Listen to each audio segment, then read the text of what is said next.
Hey everyone, and welcome to another episode of Why You Should Study in Japan. My name's Marco Torres, and the host of this episode is B4S Media.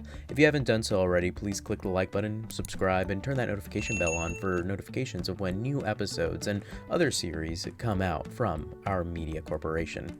So today we're going to go over why you should be studying in Japan, but more specifically, what about Japan?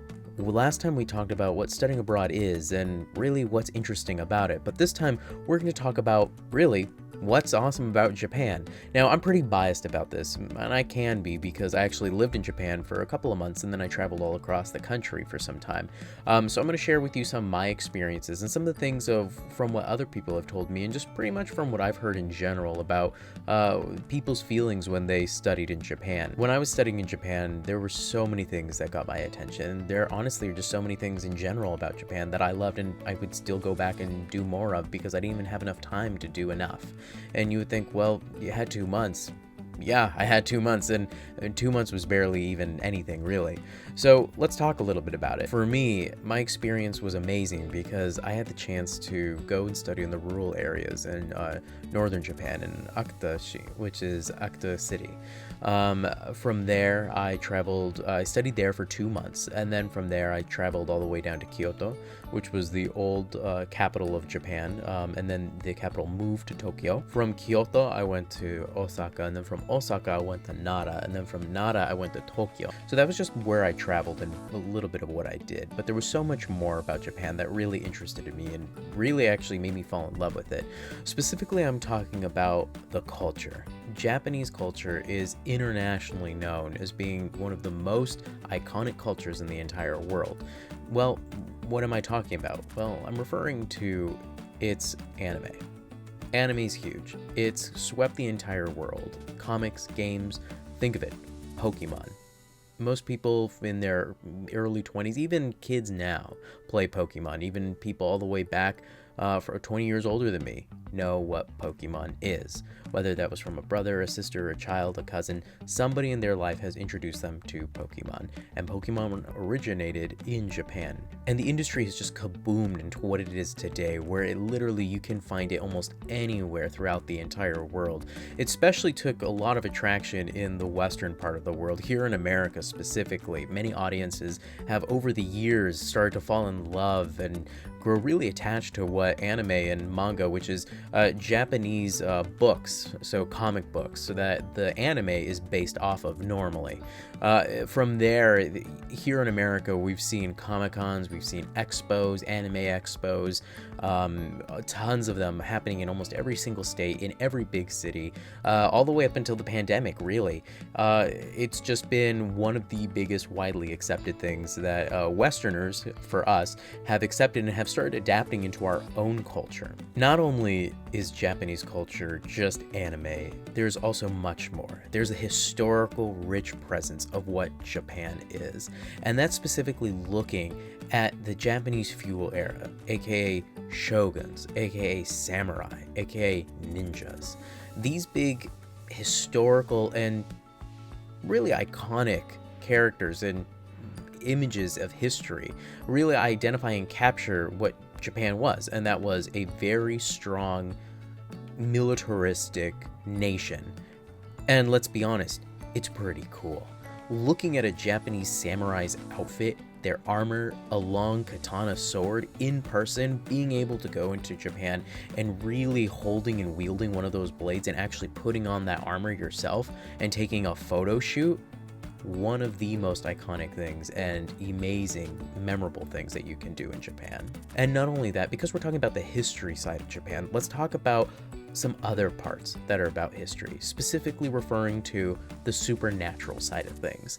In Japanese belief, there have been so many different there's the creation story, and there's so many different deities, also known as kami-sama, which are known as gods. And then there are spirits, demons, monsters, bakemono, oni, so monsters and devils or demons. Now, really quick, just to clarify, Japan is now currently mostly a Buddhist Shinto religious nation. It used to be mostly Shinto, and then it's evolved into Buddhism, or into a mix of the two. So Buddhism and Shintoism were both very popular in there, and then they mixed together, and then now today they are a Buddhist Shinto belief, a mix of the two. I actually specifically went and studied in rural Japan because I wanted to see Japan for what it was like before it became more Americanized and westernized, adapted to this Western culture that America has influenced them past World War II. Before World War II, you could really see the roots of Japanese belief, and their supernatural belief was almost in most things that they do. Even today, there's a lot of things that Japanese people do, unconsciously, just subconsciously, that is actually a part of old traditional belief. I actually tested this when I was in Japan specifically. I went to a shop, and you're not supposed to buy certain amounts of objects. Now these numbers of objects are in 7 and 9. It's because it's Q and Shi, which means pain and suffering, so 7 and 9. Now when I went to the store, I specifically bought 7 items, and the owner of the store tried to get me to buy one more thing, and I said, "Oh, I'm so sorry, I can't." And then they ended up buying something for me. And that just proved the supernatural aspect of it. So something really fascinating. Now, for example, this is more of a specific interest if you're going to Japan, to see really old-fashioned supernatural religious beliefs mixed into current day's structure. For me personally, that was a huge reason why I went to Japan and why I went into the rural areas to study. So that was an interest of mine, and I'll go into more in that when I talk about the Akutashi section of the videos. But for now, though, let's move on to some of the other amazing things that Japan has to offer. Food. Japan is known for food, and what's more iconic than Japanese ramen? What do we have? Cup of noodle? That's not ramen.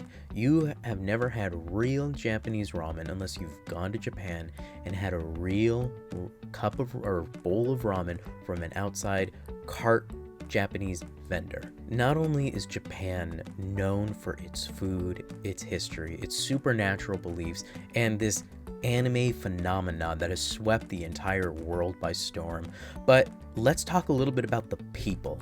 Japan is known for having some of the most kindest and caring people in the entire world. Now, this is fact.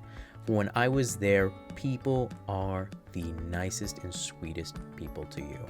People are kind, people are caring, and it's because it's about the history and the tradition of Japanese people.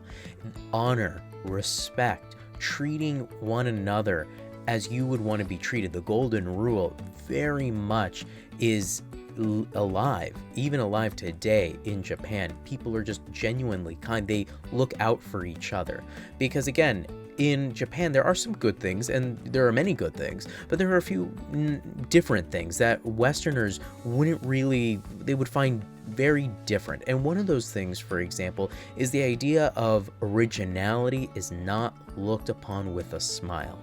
You shouldn't be original. You should be a cog that fits in place that is like the rest of the machine. Now, because of that, again, originality being that extra person that Americans love to be, and many people encourage you to go over and above in producing the best, being the most outspoken, having the most creativity, isn't necessarily the biggest thing that happens in Japan.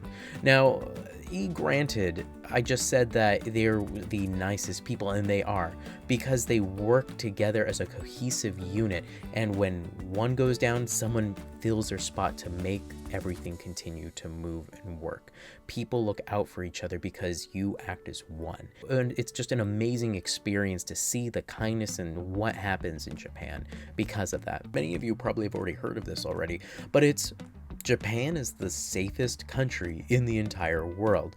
I don't know if it's exactly the safest place, but it is one of the safest locations in the entire world to be in. The reason is because, well, people care. People will not steal. Because again, stealing in Japan is very frowned upon. You can go to 2 years in jail for stealing a pack of gum. A pack of gum. If you were caught, you could go to jail for 2 years.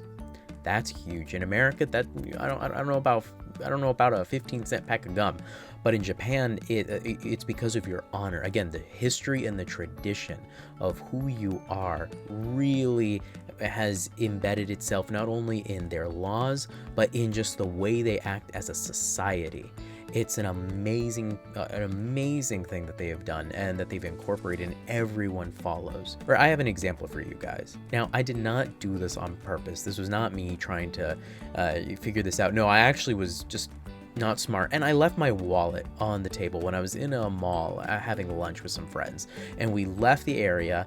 And when we were walking around, I went to, buy something, and all of a sudden I felt my pant pockets and I realized, oh my gosh, where's my wallet? Now I was with my roommate and a few of our other friends, and I kind of started freaking out and panicking, and they didn't really think it was that big of a deal. The other Americans that I was with, we all kind of were nervous, going, oh my gosh, you left your wallet. This could be a huge deal, a huge situation. But our Japanese friend said, no, let's just get back. And we walked there kind of leisurely. The Americans kind of weren't. We were like, what? Like, what do you mean? And we got back, and we saw someone sitting right next to it, and we walked up to the person. They're like, oh, hey, you're that guy who left the wallet. Again, all of this is said in Japanese pretty much, but I was just so dumbfounded. I'm like, oh, were you eating here? I'm so sorry. And they're like, oh no, I just saw you leave and I couldn't catch up to you, so I just decided to sit down and wait for you to come back, and I was just watching your wallet for you. And it was no biggie. Who does that? Who? The kindest people ever. That's who, and that's people in Japan. You can leave your wallet, you can leave your bag, your laptop, and no one will steal it, and people will actually go out of their way to wait for you, to watch it for you, just to make sure that that it was protected while you were, while you didn't know or while you were gone. It's just an amazing, it was just such an amazing experience that I had, and many people have had too when they've accidentally had a mistake or an accident like that. Everything in Japan is cute. Literally, traffic cones have smiley faces on them, and they're cute smiley faces. They aren't just a dot smile. It's like animated, beautiful eyelashes. It's an art, just a traffic cone.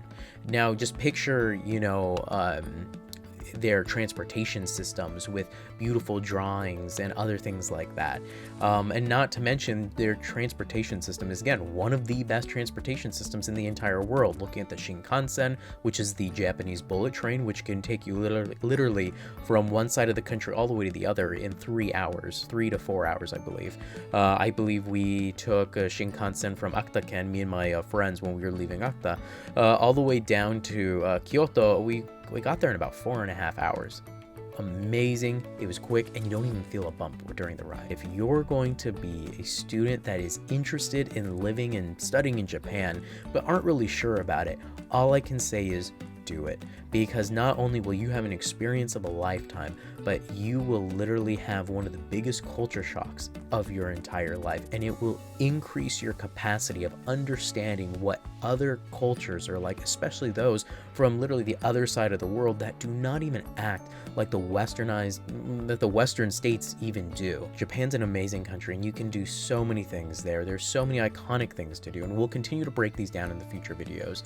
But if you like this video, I hope you like it, subscribe, and click that notification bell for notifications of the future videos that we go through. Specifically, we'll be talking about Akita-shi, my experiences. We'll be looking at Tokyo, we'll be looking at Kyoto, we'll be looking at Kobe, Nara, Osaka. We'll be looking at all these locations so that you guys have a better understanding of what's there to do, because in this video I wasn't able to break down everything, and I was only able to give a few examples. But let me just say right now, there are many more that I could say, but I don't want to make this video a 20-minute, 50-minute video. But thank you again for watching. You can only find this here on B4S Media.